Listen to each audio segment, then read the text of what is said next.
அனைவருக்கும் நமஸ்காரம். மகர ராசி, மகரம் ஜகத்தினை ஆளும். மகரத்தில் ஒரு கிரகம் நின்றாலும் மகர ராசி அன்பர்களாக இருந்தால் பிறரை ஆளுமை செய்வார்கள். அந்த கட்டமைப்பு அவர்களுக்கு உண்டு, அந்த திறன் உண்டு. எடுத்த வேளையில் தன்னுடைய பராக்கிரமங்களை நிரூபிக்கும் திறன் உண்டு. ஆனால் சற்று இப்பொழுது பிரச்சனைகளும் உண்டு. என்ன பிரச்சனை?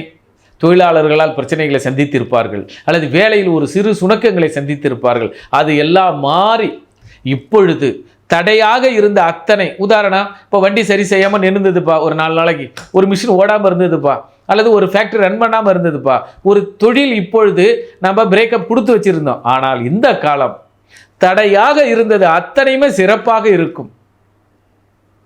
இவ்வளவு நாள் ரன் பண்ண முடியாதவர்கள் இப்பொழுது ரன் பண்ணுவார்கள். தங்களுடைய பராக்கிரமங்களை நிரூபிப்பார்கள். மகரம் நிரூபணம் செய்யும் ஸ்டார் டாக் அப்படி என்று. ஆக மகரத்தில் எந்த கிரகம் நின்றாலும், மகர ராசி அன்பர்களாக இருந்தாலும், உங்கள் திறமையை இப்பொழுது சுணக்கமாக இருந்த, இப்போ அரசியல்வாதி எடுத்துங்களேன், இதனால் வரை மாவட்ட செயலர் பதவி கிடைக்குமோ கிடைக்காதோ, ஒன்றியம் கிடைக்குமோ கிடைக்காதோ, எம்எல்ஏ சீட்டு கிடைக்குமோ கிடைக்காதோ, ஆஸ்லேஷனாக இருந்த இடத்தில், இருந்த வெற்றிடத்தில் இப்பொழுது சீட்டு கன்ஃபார்ம். உங்களால் நிரூபிக்க முடியும். உங்கள் திறமையை நிரூபிக்க முடியுமா? இந்த எடுத்துங்க, நீங்கள் ஜெயிச்சிருங்க. வெற்றி கணிக்கும் இடையில் இடைப்பட்ட தொய்வான காலங்கள் மாறி உங்களுடைய காலம் இப்பொழுது வெல்லும் காலம், வெற்றி நடை போடுவதற்கான காலம். ஆக அந்த வெற்றி நடைக்கு முதலில் ஒரு அம்மன் கோயிலுக்கு சென்று அம்மனுக்கு பூமாலையும் மலர் மாலையும் சாற்றி, உங்களால் முடிந்தால் புடவையோடு சாற்றி அம்மனை வழிபட்டு விட்டு அந்த வெற்றி நடை ஆரம்பியுங்கள்.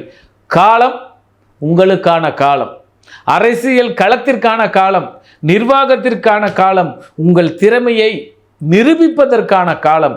அந்த காலத்திற்கு அம்மன் அருள் வேண்டும். அம்மன் அருளோடு சென்று பாருங்கள். உங்கள் காலம் பொற்காலமாக, பொன்னால் வேயப்பட்ட காலமாக, உங்களுக்கு என தனி அங்கீகாரம், சீட், அந்த சீட்டு கிடைக்கும். வெற்றி உங்களுக்கு. உழைப்பினாலும் உங்களுடைய திறமையினாலும் நீங்கள் வெற்றி அடைவீர்கள். ஆக மகரம் மிக ஜோரான மாதமாகும், ஜோரான காலமாகும். அரசியலுக்கும் நிர்வாகத்திற்கும், குறிப்பாக சென்ட்ரல் கவர்மெண்ட் வேலைகளுக்கும் அல்லது ஸ்டேட் கவர்மெண்ட் வேலைகளுக்கும் அப்பாயின்மெண்ட் ஆர்டர் கையில் இருக்கிறது. அது உங்களிடம் இருக்கிறது. அதை தக்க வைத்துக் கொள்ளுங்கள். நன்றி, நமஸ்காரம். மகரம் கூடுதலான ஒரு சிறப்பு. என்ன ஒரு சிறப்பு எண்ணி பாருங்க. வாய்ப்பு இருந்தால், வாய்ப்பு இருப்பவர்களுக்கு உங்களுக்கு பிடித்தமான குருநாதர்களை சந்தியுங்கள். அவர்களிடம் ஆசி பெறுங்கள். அவர்கள் ஆசி பேராசியாக, பெரும் வெற்றியாக உங்களுக்கு மணிமகுடமாக கிடைக்கும். ஆக குருவை சந்தியுங்கள், அவரிடம் ஆசி பெறுங்கள். நீங்கள் தேடி சென்று அவர்களை சந்தியுங்கள், அவர்களை வர வைக்காதீர்கள். நன்றி, நமஸ்காரம்.